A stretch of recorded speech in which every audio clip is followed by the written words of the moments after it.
Okay, I'm going to show you how I drywall. This was a real ugly wall. I'm on about the third coat. I'm using general purpose, not using topping mix, all purpose. When you do this, make sure this doesn't all dry up, and then you get a lot of dried spackle stuff inside there. So keep this section wet, keep this section wet and keep it like locked in there like that,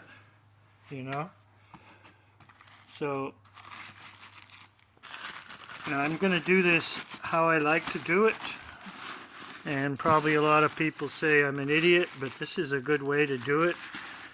You don't get any of the metal pans, no $50 blades. You just get a couple of plastic blades. Get two of them pretty wide. And I dip with one blade and then I scrape with the other blade. And the trick is to put it on and immediately wipe it nice and flat and smooth. So let's look at this, what you can, there's a lot of stuff here that's going to show up when you put a coat of paint on it.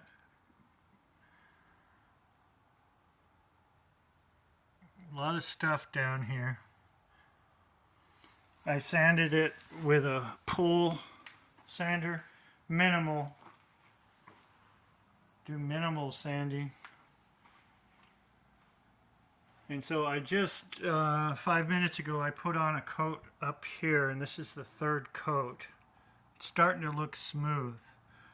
I like to put on 5 coats. I'm trying to get a really nice smooth wall. Each coat, extra coat you put on, it gets easier and easier and easier. Okay, so 1 minute here. I'm going to set the camera up. One thing very, very important if you want to do a nice smooth wall that's like perfect is you want to have light that comes in sideways, and then you see everything. If you have a light that just goes right on the wall straight on, you can't see anything, but you get the shadows going with a light from the side. So if I put a really bright light down there, everything will show up and you can see what you're doing. It's very important to have a light coming from the side. Right now I don't have a light here, so I'm just using the light coming through this window. And let's see if I'll just do a quick demo here. Get this set up. I'm pointing right about here. So I'm gonna be right here. So I'm gonna put some mud on right here. Call this mud. So it's very simple. Get a big glob of mud,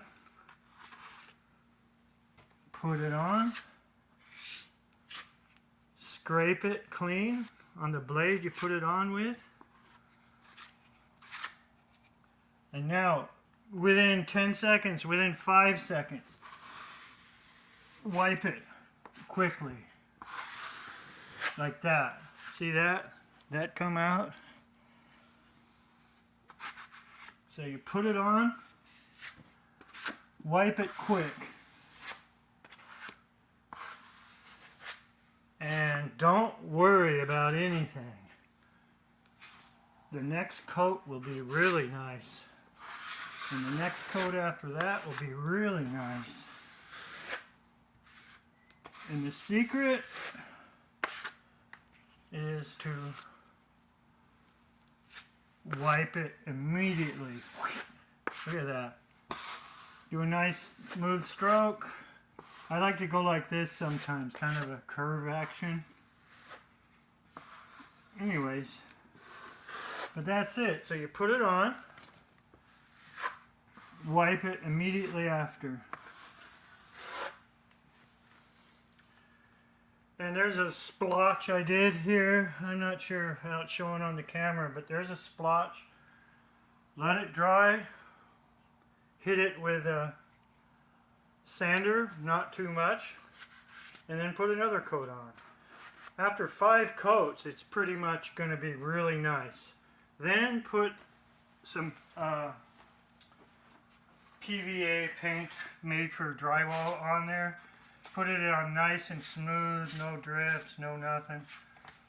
And after you get the paint on, now you see everything. I used to work for these guys who just did perfect work. And I asked him, how do you get perfect work? And he says, get that paint on there and then you can see everything. And after you get the paint on, you won't want to be using this general purpose. You'll want to be all purpose. You want to be using topping mix. It's really nice and smooth.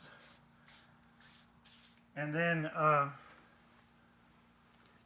go over it with topping mix and let it dry and sand it. And then put another coat of that PVA stuff on.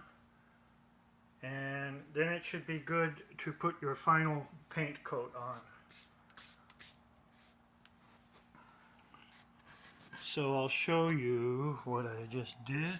Let's see if it comes out. What I just splotched on there is there. It's pretty smooth.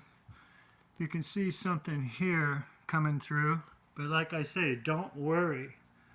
Let it dry and go over it again. It just takes a few seconds. Over here I got a pretty big area to go over.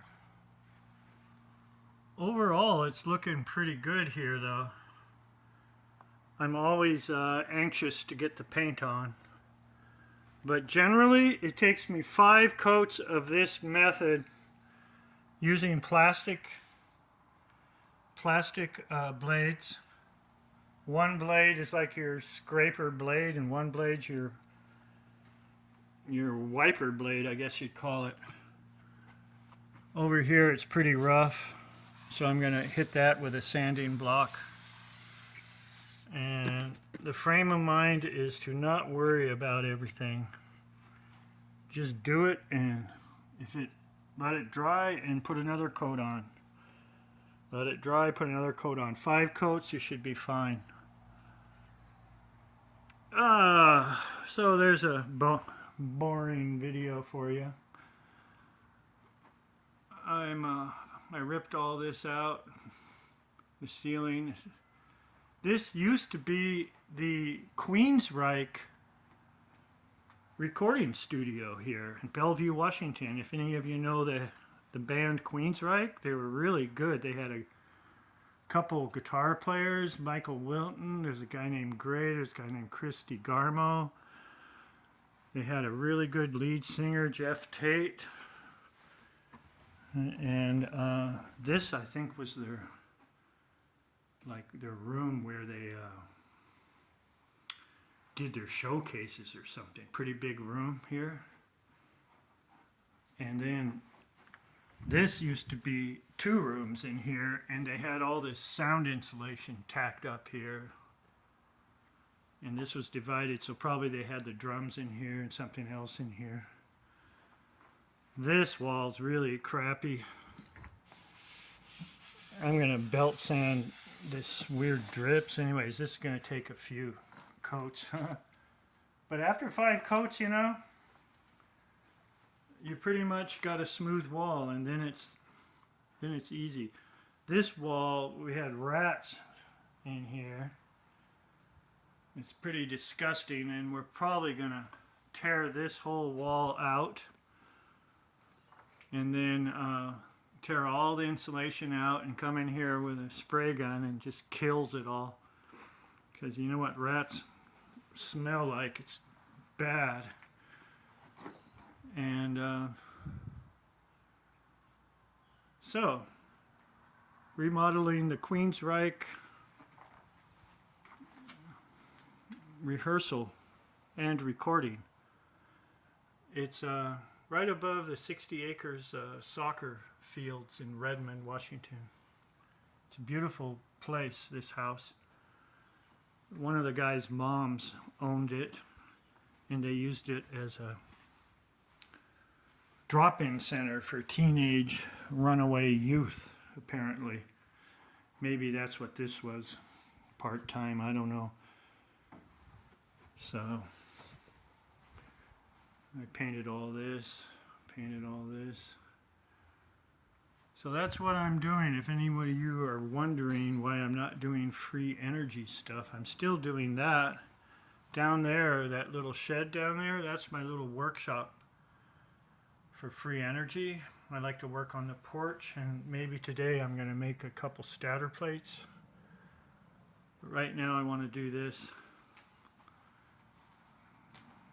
So, anyways, there's a sort of interesting video. Go to YouTube, type in Queensryche. I like to get a hold of the guys. I know Michael Wilton is a guitar teacher, and I used to see Chris DeGarmo walking around. He had a cat on a leash all the time. But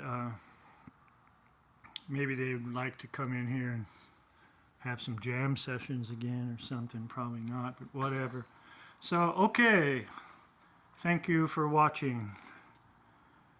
Sign off.